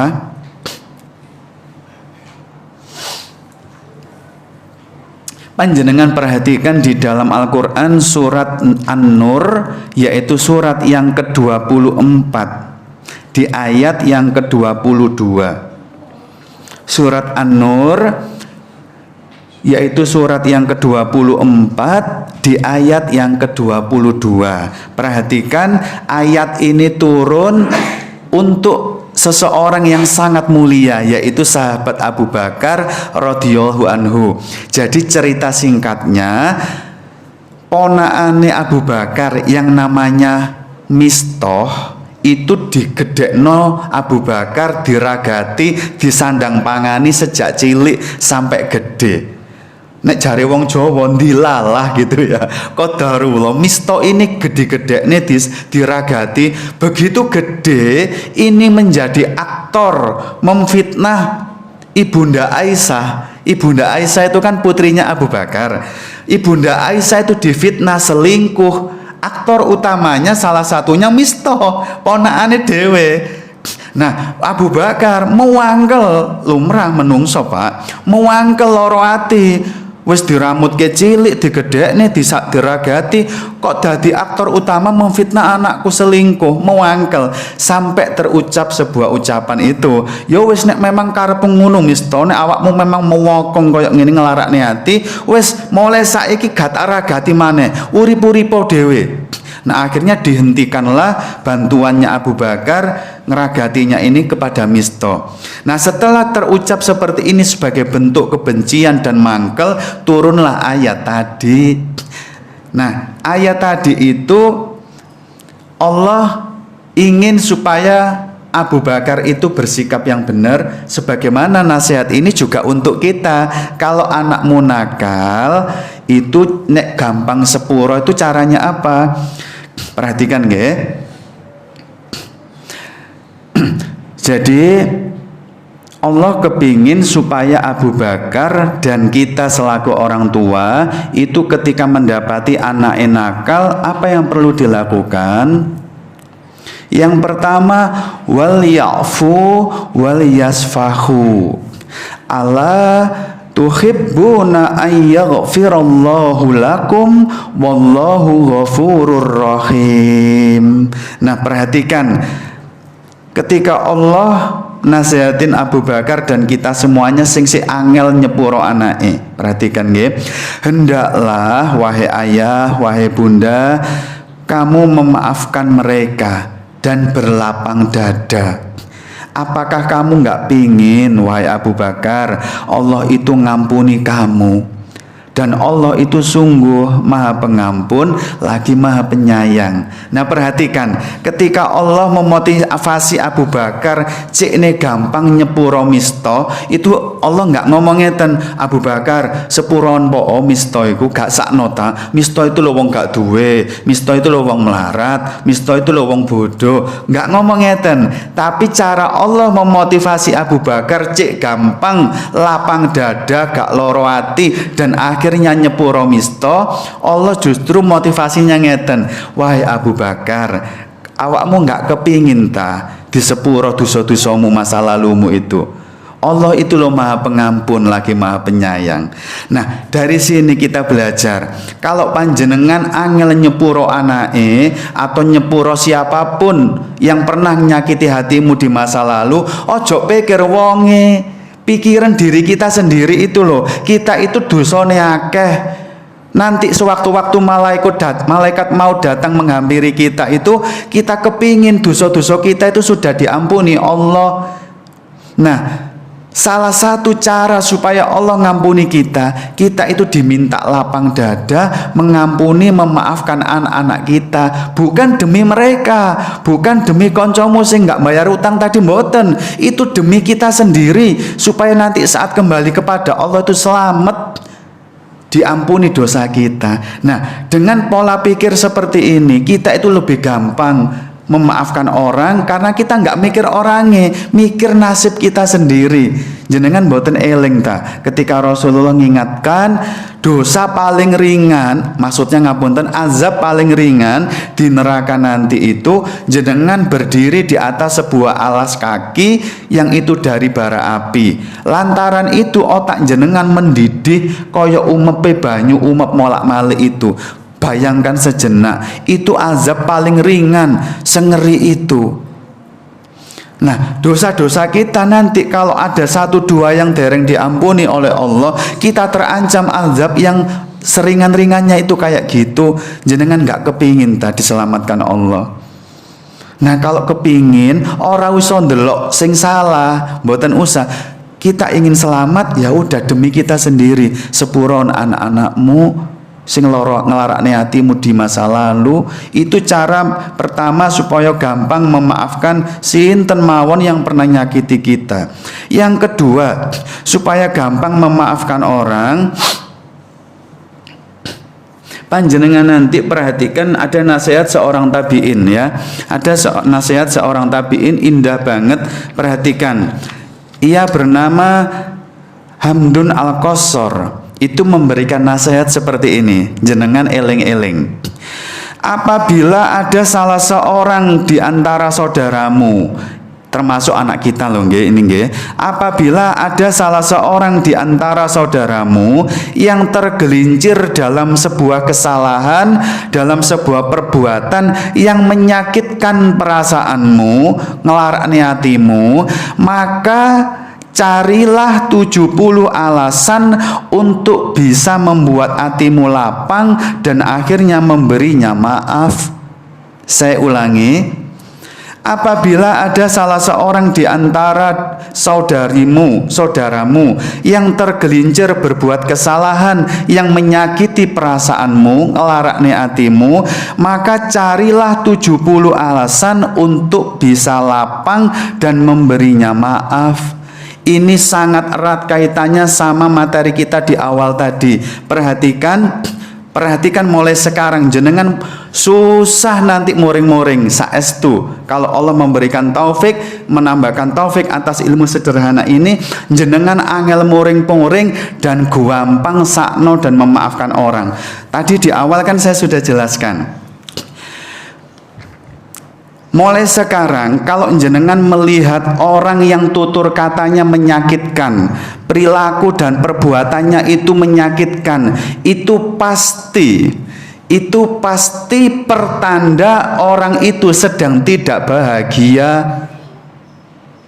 Jiwanya yang tadi saya perumpamakan gelas itu sudah terlalu letih, dipenuhi luka batin, dipenuhi trauma, rasa kecewa dan loro hati, terus tumpah. Kalau tumpah tadi apa efeknya? Mesti mewarnai karakter orangnya jadi agresif, nakal, dan perilakunya mesti menyakitkan, ngelarakni hati. Berarti kalau ada bos marah-marah ke bapak sama ibu, kamu itu loh pak, sudah dibilangin ini deadline-nya mepet, kalau nanti asar sore belum selesai, sampean tak pecat dari kerjaan ini. Loro hati mboten ditekan seperti itu sama bos? Loro hati itu kemarin, tapi setelah tahu ilmunya langsung mikir, ya Allah, ini bosku sedang tidak bahagia. Jiwanya terlalu letih akibat terlalu banyak luka, akhirnya tumpah. Saya hanya ditakdirkan Allah, nasibku buruk, ketumpahan luka batin bosnya. Mungkin di rumah sarapane durung tanek, tukaran ambek bojone, metu dikejar-kejar dep kolektor, sampai kantor dijogoki asu. Kan luka batin tuh, trauma, akhirnya tumpahnya ke jenengan. Nah ini guyon, tapi kenyataannya mulai sekarang kalau ketemu bojo, ketemu pasangan sing omongane menyakitkan, langsung mikir, ya Allah, kasihan bojoku, dia sedang tidak bahagia, jiwanya letih akibat terlalu banyak luka, gue hanya kebahagiaan ketumpahnya saja. Sehingga kalau ketemu orang menyakitkan omongan dan perilakunya, wis ora iso mangkel, karena mangkele berganti dengan kasihan. Itu hebatnya agama ini. Makanya Rasulullah nek dilempari sampai luka-luka, diusir, diparingi kotoran onta, ora mangkel blas, karena muncul rasa kasihan. Ya Allah, nek memang orang generasi ini dereng saged nerima hidayah, paringaken teng anak-anake. Nek dereng saged paringaken teng putu-putune. Atine luapang ora mangkel, karena ngerti hakikat hidup dan bawa hakikat hidup ini, bawa kehidupan kita.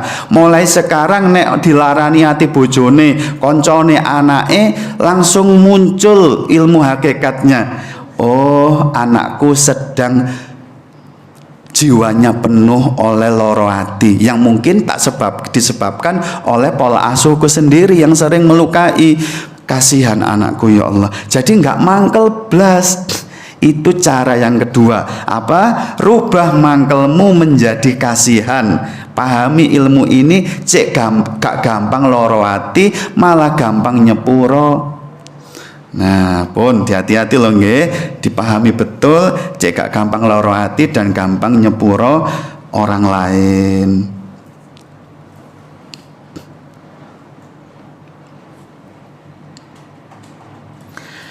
Itu yang terakhir kaitannya sama jurnal, penelitian yang mengungkap kebenaran ayat-ayat Al-Quran dan ngendikan-ngendikannya Rasulullah. Bagi orang-orang sing ngeweyel pol, gak gelem ikhlas memaafkan anake, gak gelem ikhlas memaafkan orang-orang yang di masa lalu pernah melukai perasaannya. Perhatikan, orang yang hatinya masih jangget, durung isok nyepuro anake, durung saged memaafkan orang lain. Perhatikan, orang itu akan mengalami dua hal, gangguan hormonal dan gangguan struktur otak. Nanti panjenengan bisa lihat dalam The Journal of Science and Healing tahun 2008 bulan Januari sama Februari, diceritain di sana. Perhatikan supaya panjenengan nanti ngelilir, nek aku nggak mau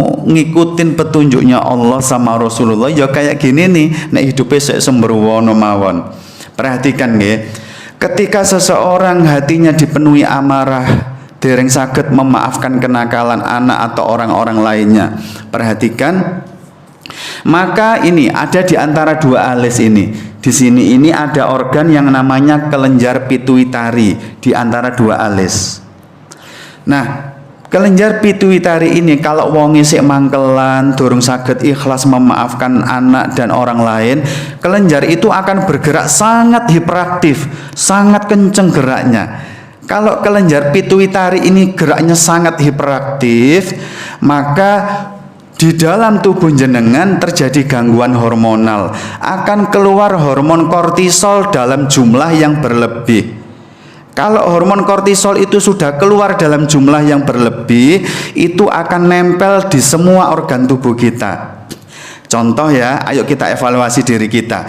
Kalau kita sih bedodok loro ati nang nakale anak-anak durung saged memaafkan, akhirnya hormon kortisol itu keluar berlebih. Kalau dia nempel di jantung, perhatikan, jantung jenengan akan bekerja ekstra keras dengan ditempeli hormon kortisol tadi. Jantung itu dalam semenit ditugaskan Allah berdegup sekitar 85-86 kali. Deg deg deg deg deg deg, begitu. Begitu jenengan muring-muringan dereng saged memaafkan anake, jantung itu ditempeli kortisol, akhirnya ekstra keras, semenit jadi 150 ke atas sampai 180 per menit. Yang tadinya deg deg deg deg, sekarang jadi deg deg deg deg deg deg deg deg deg deg deg. Nah, pertanyaannya sekarang, ayo siapa di antara ayah bunda sing sering berdebar jantungnya tanpa sebab yang jelas?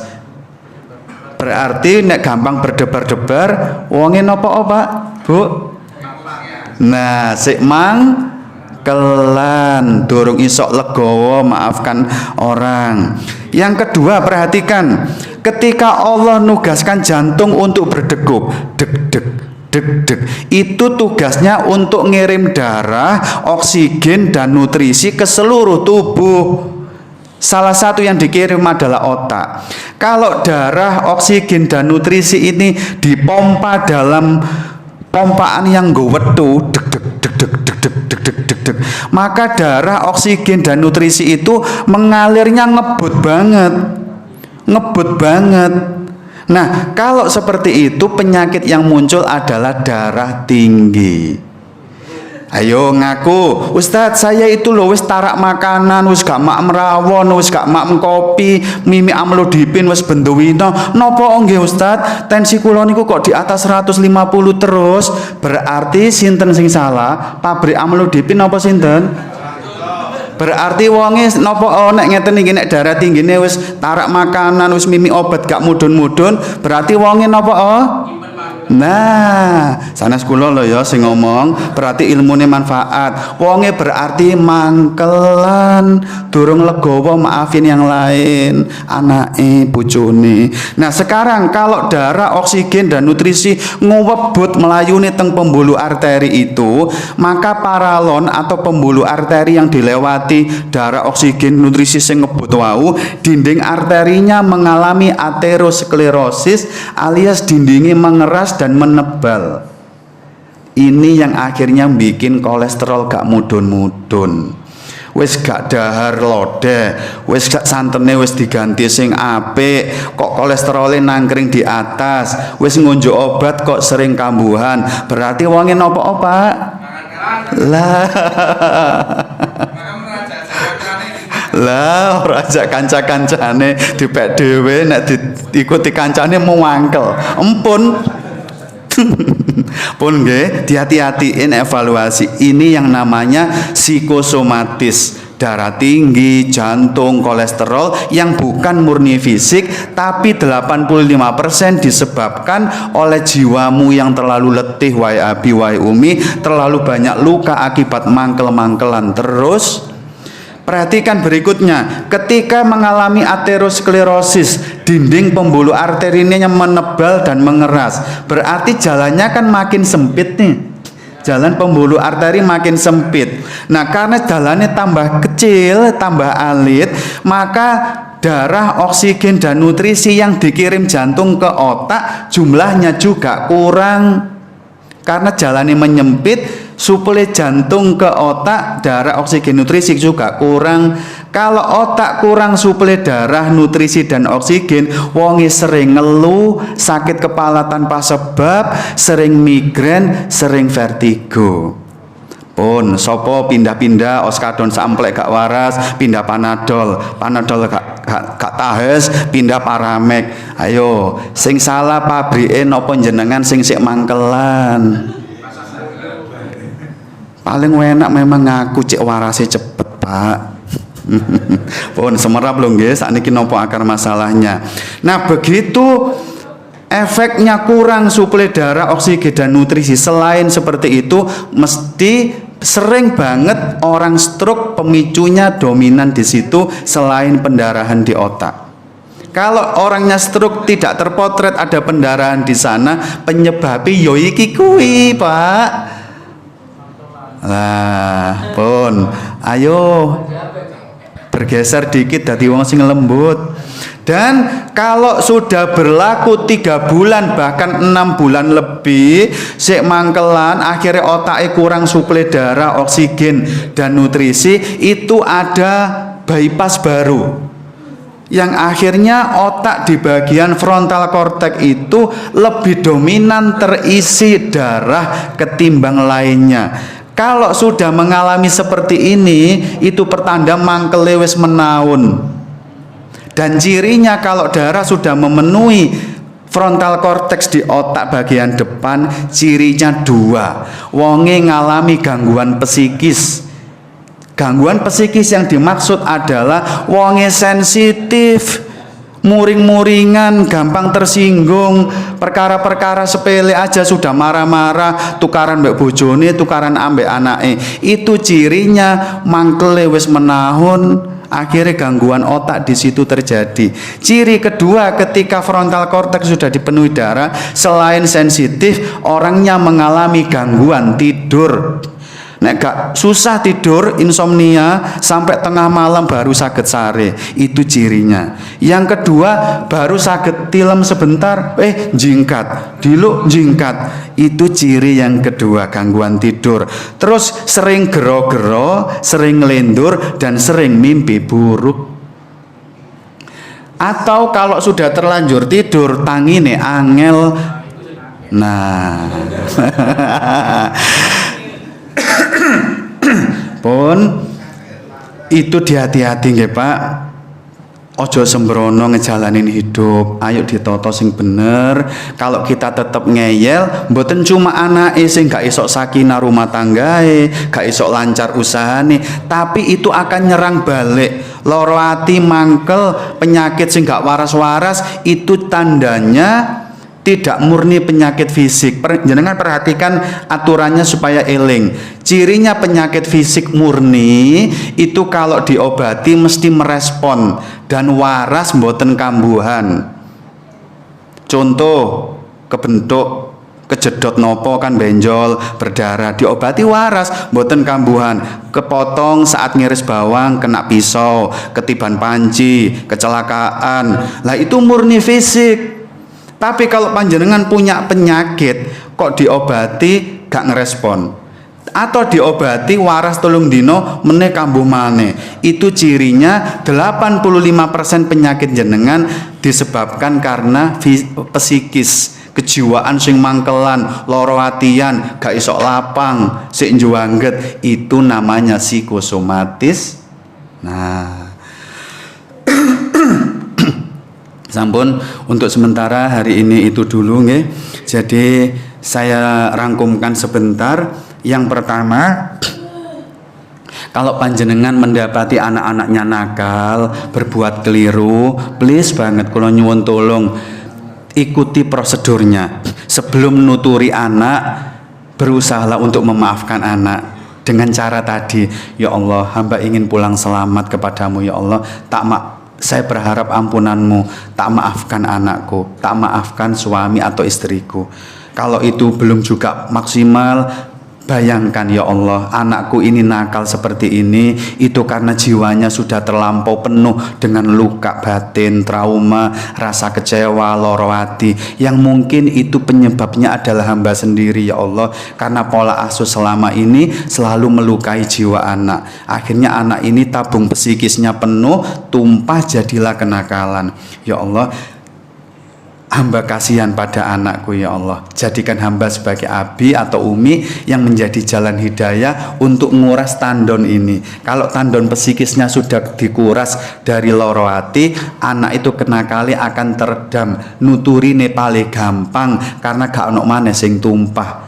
Di pertemuan mendatang, kapan-kapan kalau dicukupkan umur, kita akan belajar ya opo nguras tandon psikis itu sehingga nakali anak apapun bentuknya lebih gampang untuk dikelola. Nah, kalau sudah bisa memaafkan kesalahan anak, langkah yang kedua, mohonkan ampun supaya nakal itu nanti tidak diazab, tidak dihukum oleh Allah, baik di dunia dengan rumah tangga yang berantakan, dengan pekerjaan yang tidak karuan, dan di neraka terantam azab akibat durhaka. Padahal durhakanya anak karena keteledoran kita, sering melukai anak. Nah, ketika hati sudah bisa memaafkan sepenuhnya, terus kemudian bisa memintakan ampunan, ya Allah ampuni anakku yang nakal ini, ampuni anakku yang durhaka dan wani sama wong tuane. Nah, ketika hati sudah seperti itu, baru yang ketiga, apa itu? Yaitu ngajak ngomong anak. Ini tahapannya. Lah nanti nek sudah ikhlas, hati ini bersih, gak ono mangkele, ngomong ke anak itu masya Allah sangat efektif. Dan sebagai penutup, ngapunten sangat nggih, saya tambah sedikit ngapunten karena ini PR. Perhatikan, ngomong ke anak, perhatikan di dalam surat Al-Baqarah di ayat yang ke-143, nanti dibuka sendiri. Intinya Allah itu kepingin kita selaku abi dan umi itu termasuk dalam berakidah, beribadah, berinteraksi sama anak, itu Allah kepingin kita supaya ngambil jalan pertengahan, mboten terlalu nganan dan mboten terlalu ngiri. Kalau dalam pola asuh, dalam parenting, yang terlalu nganan itu namanya pola asuh demanding, muring-muring, nekan-nekan, ngancam-ngancam. Pokoknya mulai saiki Umi nggak mau lihat kamu dihukum lagi. Umi kepingin kamu setiap ada PR selalu dikerjakan. Nah, itu demanding, meminta, memaksa, menekan, mengarahkan dengan kuat. Tapi kalau sebelah kiri namanya responsif, ngelos anak, ya wis jarnona, ya wis ngono iku gurumu memang kereng, gurumu itu memang jahat, wis gak popo, sabar. Nah, itu terlalu ke kiri, dan Allah kepingin kita di tengah-tengah, menyatukan antara demanding sama responsif. Cara penerapannya, kula nyuwun tolong, nek nuturi nasihati anak, habis maem nggih Pak.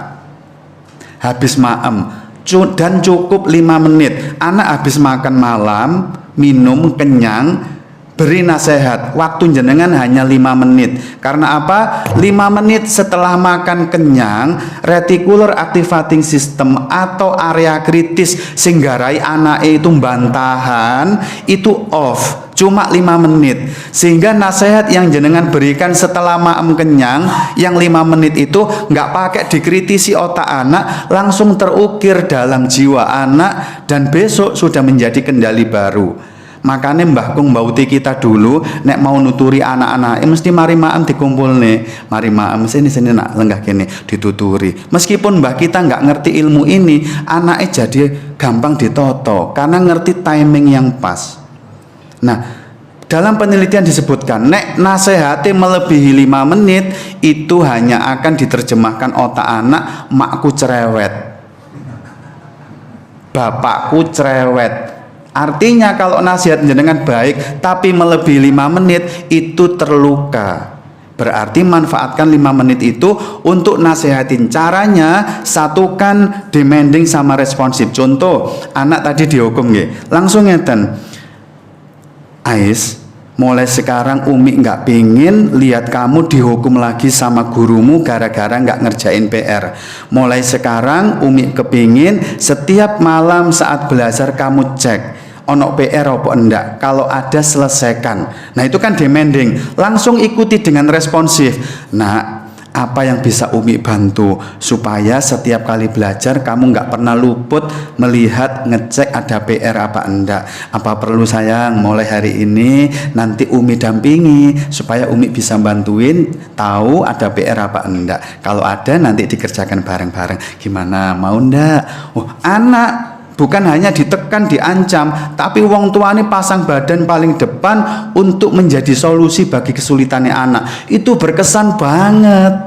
Itu yang namanya pola pikir, pola asuh pertengahan. Gabungin demanding yang terlalu nganan sama responsif yang terlalu kiri. Lakukan metode penyampaian nasihat kayak gitu 5 menit tidak lebih setelah maem. Boleh maem pagi, maem siang, atau makan malam.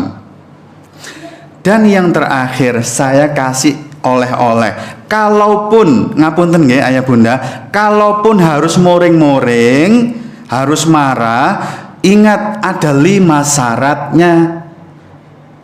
Kalaupun harus marahi anak, monggo, tapi perhatikan 5 syaratnya.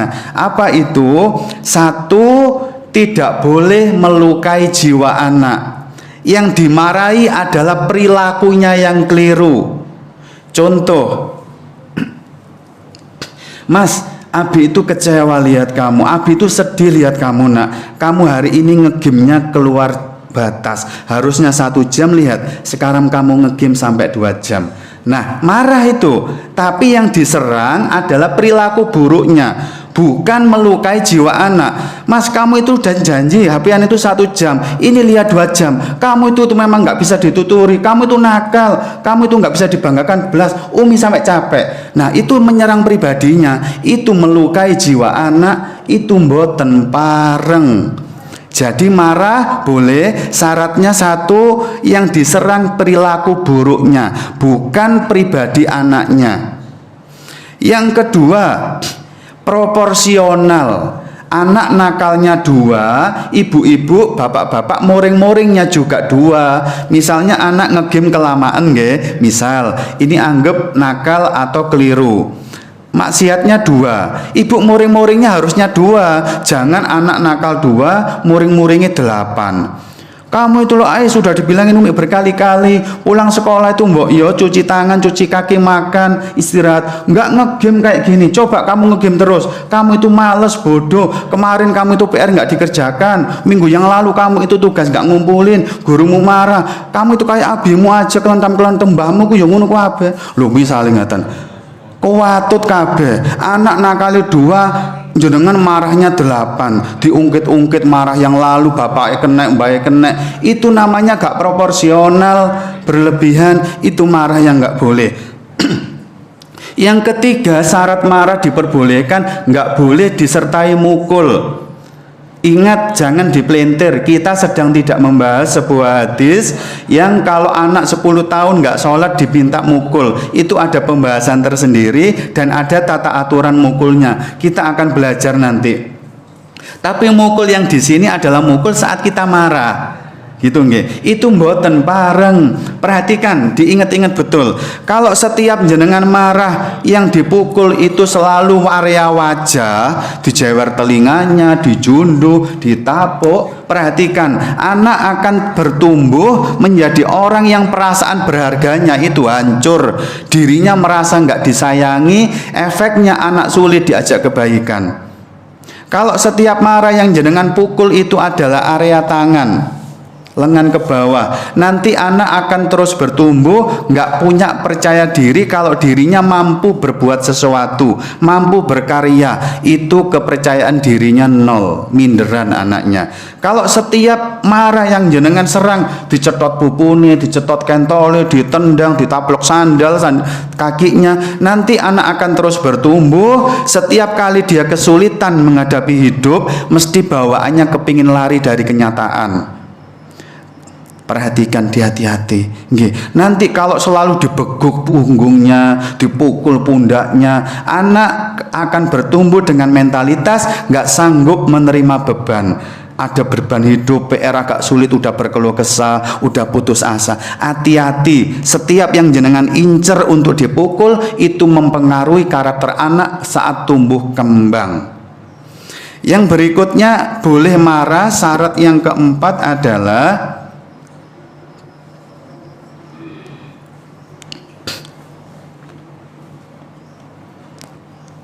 jangan dilakukan di 6 waktu ini.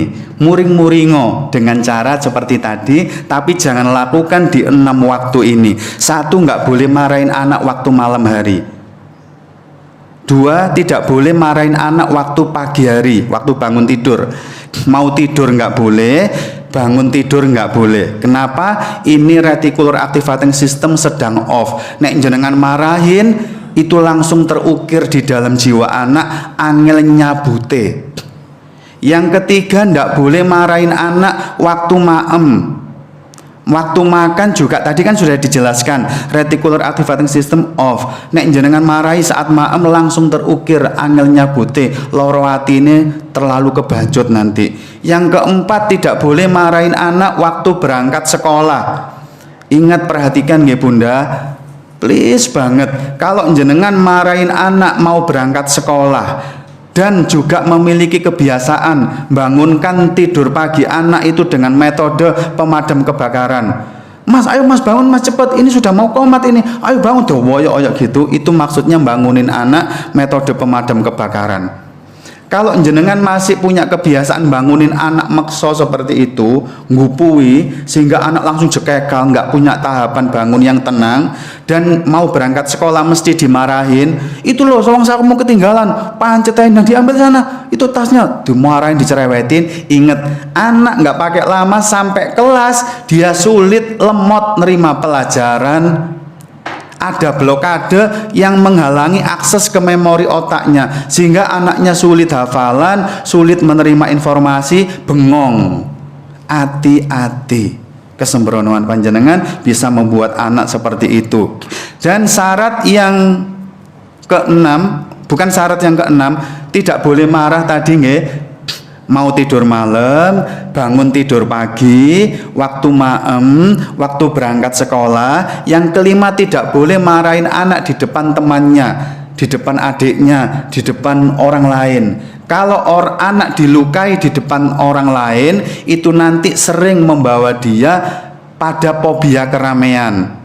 Akhirnya anak nggak mau bergaul. Anak pinter tapi nggak angkat tangan, siapa yang bisa di kelas nggak mau angkat tangan, minder, nggak mau berkarya. Itu efek jenengan pernah melukai di masa lalu, di depan teman-teman, di depan Pak Lie, di depan Bae, di depan Adie. Perhatikan, itu banyak terjadi dan menghancurkan masa depan dunia akhirat. Guru hati-hati, ada murid nggak bisa ngerjain di papan, jangan dihukum di depan teman-temannya, dia malu, terluka. Itu yang akhirnya membuat dia nanti nggak mau unjuk tangan ketika bisa padahal pinter, tapi sudah mental bloknya ada. Itu hati-hati. Fobia keramaian, nyenani anak di warung boten pareng, masalah. Anak itu nanti jadi karakternya jadi hancur terkait sama interaksi sosialnya.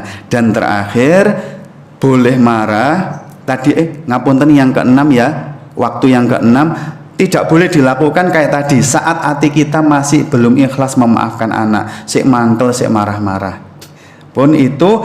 Dan oleh terakhir, kalaupun harus muring-muring, kalau nasihat tidak boleh melebihi 5 menit, tapi kalau muring-muring tidak boleh melebihi 1 menit. Kalau lebih dari 1 menit melukai jiwa. Caranya pengen semerap, saya praktekkan nanti dipraktekkan di rumah. Cara marah yang bisa ngerubah maksiatnya anak secara permanen tapi nggak melukai jiwa. Ini begini caranya. Perhatikan 1 menit itu dibagi 2 sesi. Waduh, muring-muring ono 2 sesi. Muring-muring itu yang benar, nggak melukai jiwa anak, justru merubah maksiat dan kelirunya secara permanen. Ini kami sebagai SOP di Al-Um, semua ustadzah harus bisa marah seperti ini. Karena Masya Allah Pak, perhatikan, praktekkan, dampaknya luar biasa. Marah 1 menit dibagi 2 sesi, 30 detik pertama dan 30 detik kedua. 30 detik pertama jenengan hanya melakukan 2 hal. Apa itu? Ungkapkan kekecewaan jenengan, perasaan jenengan yang tidak nyaman, dan juga ungkapkan perilakunya yang salah. Cuma itu. Contoh, jenengan sudah sepakat kalau anak kita yang remaja itu boleh dolen, boleh ngeludus, tapi pulang sampai rumah maksimal jam 9 malam. Itu kesepakatan. Selama ini sudah disiplin, tapi suatu waktu dia pulang jam 10 malam. Nah, cara marahnya gini nanti. Dok, anak pulang kan? Assalamualaikum. Waalaikumsalam. Nah, ketika anak pulang, jenengan Abi sama Umi langsung panggil, Mas, sini sebentar. Duduk dekat Abi sini. Nah, anak sudah pasti kerasa dipanggil kayak itu, wah Abiku muring-muring iki rek, wis diuring-uring iki. Nah, ingat 30 detik pertama jenengan duduknya harus hadap-hadapan. Karena kalau ada hadapan, anak menerjemahkan otoritas orang tua itu ada. Nah, ketika duduk ada hadapan, Mas duduk di sebentar. Nah, terus ngomong kayak tadi, Mas, kamu tahu jam berapa sekarang? Abi itu sedih lihat kamu, kecewa lihat kamu. Kan kamu udah janji, kalau dolen monggo, kalau belajar kelompok silahkan. Tapi kalau sampai rumah kan kita sepakat jam 9. Kamu lihat ini jam berapa? Ini jam 10 Mas. Nah, pas kan nggak sampai 30 detik, ungkapin perasaan jenengan yang nggak nyaman. Aku kecewa nak sama kamu, aku sedih lihat kamu tuh. Kamu kan janji pulang jam 9, lihat ini jam 10 nak. Pun cukup tahan, hanya mengungkapkan perasaan jenengan yang nggak nyaman dan perilaku buruk. Nah, 30 detik yang kedua, sesi yang kedua ini langsung panggil, sini duduk sini sayang. Nah, ngomongnya sudah lembut, tadi nggak pakai nduk, nah sayang buatan. 30 detik kedua, sini Mas duduk sebentar sama Abi. Sekarang duduknya bersampingan. Sesi kedua duduknya berdampingan, nggak boleh ada hadapan. Kalau berdampingan, otak anak menerjemahkan kita tuh sebagai sahabat. Nah, saat duduk berdampingan, jenengan tinggal ucapin ini, perhatikan ya. Ingatkan kebaikan anak. Caranya ngeten, kan sudah duduk berdampingan, Mas, kamu ingat enggak? Sebelum ini kalau kamu itu bisa pulang jam 9, Masya Allah, kamu sempat bantuin Abi bersih-bersih, kamu itu sempat dampingin adikmu murojaah. Masya Allah Mas, orang tua mana sayang yang enggak bangga kalau punya anak seperti ini. Perhatikan, puji kebaikannya masa lalu yang terkait kesalahannya itu. Anak kalau pulang on time jam 9, yang bikin jenengan seneng opo? Nah, kamu masih ingat enggak? Saya ulangi ya biar gampang. Kamu kemarin-kemarin kalau pulangnya jam 9, kamu tuh sempet bantuin abi ini, bantuin itu, ngancani adikmu murojaah. Ungkapkan, abi mana, orang tua mana yang gak bangga kalau punya anak seperti kamu ini. Dan perhatikan penutupnya, ingat sayang, kamu itu anak yang berharga, gak pantas dibersamai oleh akhlak recehan, perbuatan rendahan dan recehan seperti ini. Sini sayang, habis sayang kok sama kamu. Itu yang perlu dilakukan. Jadi anak diingatkan perilaku buruknya. Nanti jenengan titeni nek muring-muringi seperti itu, setiap kali anak itu keluar malam jam 9 belum pulang, itu seakan ada yang ngiling nih, ono alarm yang berbunyi. Ya Allah, aku kudu mulai. Nek aku durung mulai jam 9, nanti abiku kecewa, umiku sedih lihat aku seperti ini. Ada kendali baru dalam dirinya. Dan aku nek toto oma jam 9, orang tuaku itu seneng, orang tuaku bangga, umiku sayang sama aku.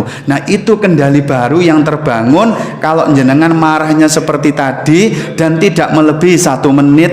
Kalau jenengan cerewet melebihi 1 menit, anaknya terluka.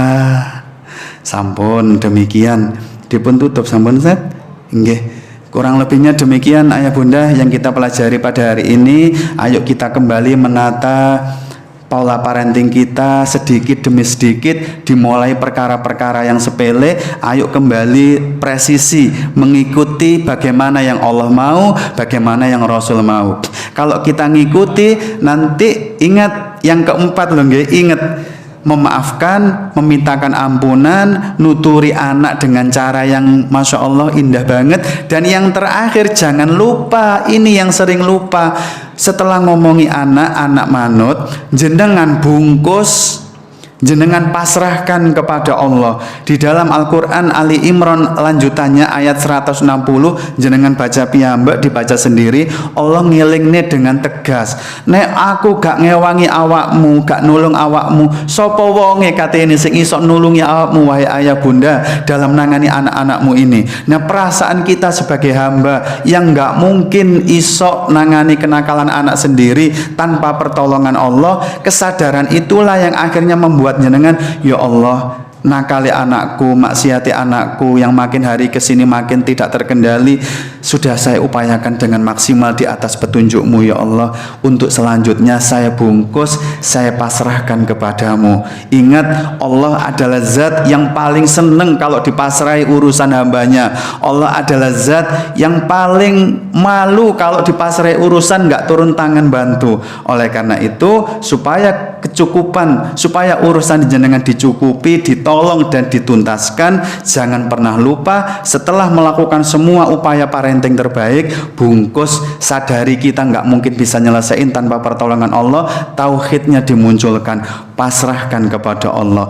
Setelah itu semua dilalui 4 tahapan sesuai prosedurnya, kita baru bisa berharap take action, miracle happen. Ambil tindakan yang sesuai petunjuk Allah berikan. Lalu tugas kita apa? Nikmati hidupmu setelah itu. Gak usah bingung. Nikmati tunggunya keajaiban.